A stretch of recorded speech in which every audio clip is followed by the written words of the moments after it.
How's everyone doing? Hope you're doing okay. It's Dave here, and I'm back at the gym, at the Gold Gym, and just want to reiterate about yesterday's video. Kind of came out wrong. I don't know why, and I'm trying to investigate that.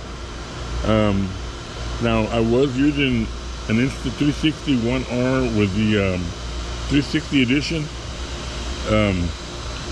What I did is reframe the movie, the video, and it still didn't come out well. And now I'm using Final Cut Pro. I'm not sure if that changes or anything, because I used to use DaVinci 16 or LumaFusion on the iPad. LumaFusion on the iPad works nice, and it also works nice on my phone. One thing is that since I've been at home for these past few days, since I returned from my vacation, I wanted to spend a little bit more time on my Apple computer at home. So I'm doing this video on the GoPro Hero 9 with the mod lens. Now it doesn't have the media mod, because if you can see, I'm actually next to the water. You can see. So I'm not putting the media mod on here, or else it doesn't become waterproof. Now still, even so, I double checked on the door, and I'm sure that the door is sealed. But sometimes I'm afraid, because I've had a GoPro Hero 8 completely sealed door and water still went inside. It's just something that I don't really trust under GoPro. Again, reiterating, yesterday's conversation was about the trip that I had to New Mexico. I went to the Taos Ski Valley mainly to go use a tour of 2.5 hours on a snowmobile. And pretty much, I believe you can see on the previous videos, or I can attach some videos on this one, so that you can see what I did up there. Now, the part that I hated was that they did it into a trap. They would trap their customers by, first of all, okay, you want to set up a deal for a 2.5 guided run, where I'm going to need your credit card or debit card and all your information, and including the 3-digit PIN number and back. So they pretty much had us pretty much hooked up if we wanted that service. Well, I asked them many things, from can I use my drone up there? Can I do an aerial shot of myself while I'm using the snowmobile? They said, yes, you're more than welcome. Can I stop once in a while so I can take pictures of the environment outside, since we live in Central Texas, or at least most of my cousins live in the southern part of Texas. I live in the Austin area.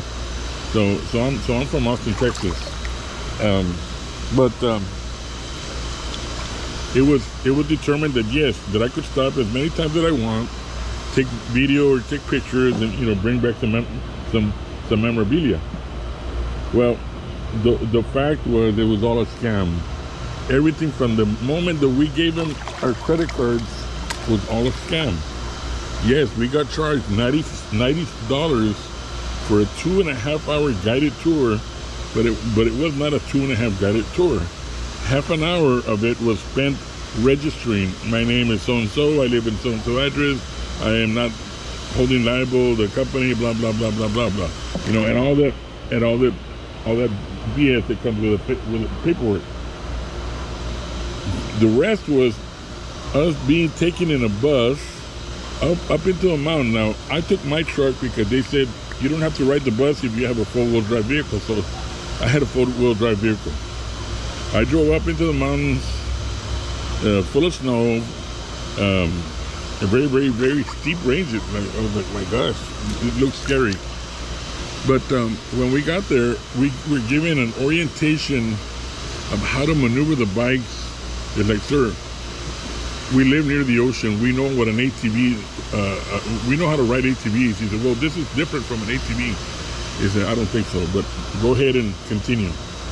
We pretty much spent an hour of him telling us how to turn the bike, how not to turn the bike, and in case of emergency that you were to fall off, you were supposed to try to grab the bicycle, the snowmobile, and press on the brakes. You could stop it, or else it'll go crazy on its own.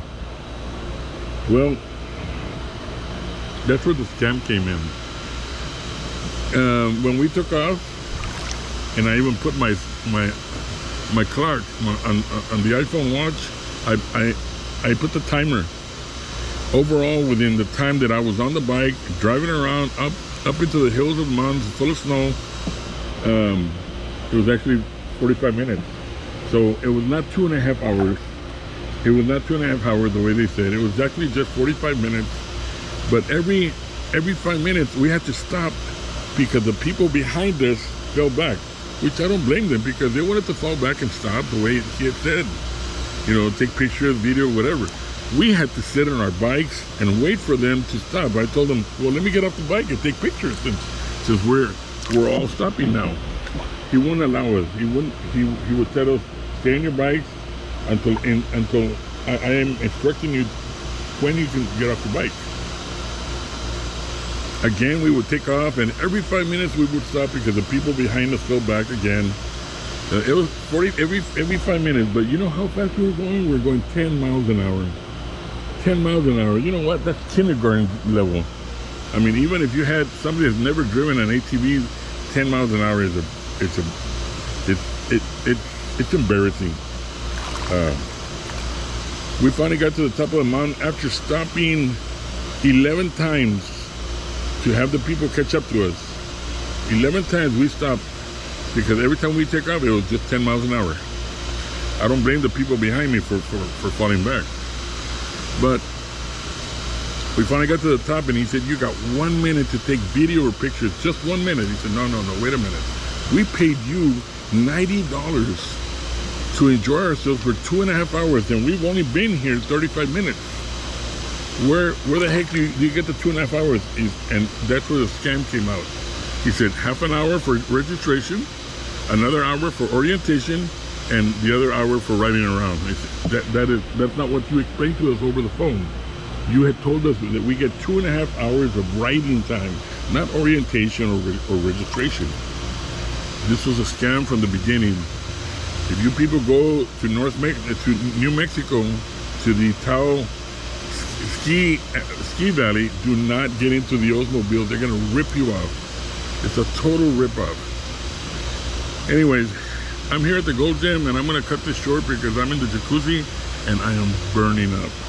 I'm gonna get inside the swimming pool, which is a little bit colder, and I'm gonna go ahead and cool off for a little bit before I come back into the jacuzzi again. So for now, you all have a great afternoon, and this is Dave signing off on YouTube. Have a good afternoon.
This is where I started my underwater test without a case, without a dive-proof case for the GoPro Hero 9, using the mod lens attached to it. I placed it in a selfie stick with a tripod on the bottom, just enough for it to reach the lens halfway between the water and the air space above, just to see if I can make it look good. That's all I was trying to do. I had pretty much just finished doing my exercises.